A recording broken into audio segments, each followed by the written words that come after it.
दुनिया भर में प्लास्टिक फैला हुआ है, सड़कों पर, नदियों में, जंगलों में, हर जगह। और इसी समस्या ने जन्म दिया एक अद्भुत खोज को। एक दिन रटगर्स यूनिवर्सिटी के वैज्ञानिक युवे गु अमेरिका के बेयर माउंटेन स्टेट पार्क में हाइकिंग कर रहे थे। जमीन पर पड़े प्लास्टिक बोतलों को देखकर उनके मन में एक सवाल उठा। प्रकृति के बनाए हर लंबे मॉलिक्यूल, डीएनए, प्रोटीन, सेलुलोज सब तो समय के साथ टूट जाते हैं, तो फिर हमारा प्लास्टिक क्यों नहीं टूटता? यही सवाल एक बड़े वैज्ञानिक चमत्कार की शुरुआत बना। प्लास्टिक बहुत लंबे चेन से बना होता है जिन्हें पॉलीमर्स कहते हैं। इमेजिन कीजिए एक माला जिसमें मोती जुड़े हुए हों। उन्हें जोड़ने वाली स्ट्रिंग बहुत मजबूत होती है, इसी वजह से प्लास्टिक सालों साल नहीं टूटता। वैज्ञानिकों ने पहले इन बॉन्ड्स को कमजोर करने की कोशिश की, लेकिन अगर बॉन्ड कमजोर हुआ तो प्लास्टिक इस्तेमाल करते समय ही टूट जाएगा। तो ये तरीका काम नहीं आया। प्रकृति भी पॉलीमर्स बनाती है, जैसे पौधों में सेलुलोज, हमारे शरीर में प्रोटीन्स। ये लंबे चेन्स होते हैं लेकिन समय के साथ टूट जाते हैं। क्यों? क्योंकि इनके अंदर टाइनी हेल्पर्स होते हैं जो जब समय आए चेन को काट देते हैं, और ये हेल्पर्स हमेशा उस जगह के पास होते हैं जहां टूटना चाहिए। यही आइडिया वैज्ञानिकों ने नए प्लास्टिक में कॉपी किया।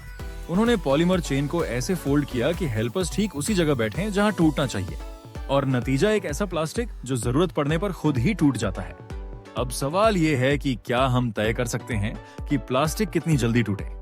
हाँ, वैज्ञानिक हेल्पर ग्रुप्स की पोजीशन बदलकर प्लास्टिक की उम्र तय कर सकते हैं। जैसे खाद्य पैकेजिंग कुछ दिनों में टूट सकता है, साइन बोर्ड्स कुछ महीनों में, कार पार्ट्स कई वर्षों में, और तो और चाहें तो यूवी लाइट डालकर या मेटल आयन से इसे टूटने के लिए तैयार भी कर सकते हैं।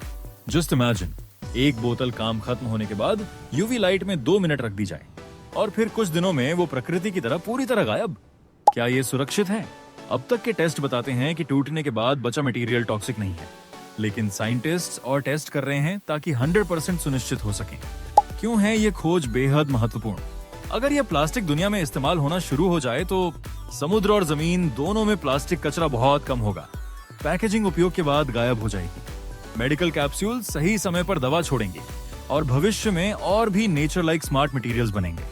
ये खोज हमें एक साफ सुथरे, हरियाले भविष्य के और करीब ले जाती है। अगर ऐसी खोजें जारी रहीं तो शायद आने वाला भविष्य प्लास्टिक फ्री हो और प्रकृति की जीत हो। स्टूडेंट एज को लाइक और सब्सक्राइब करें।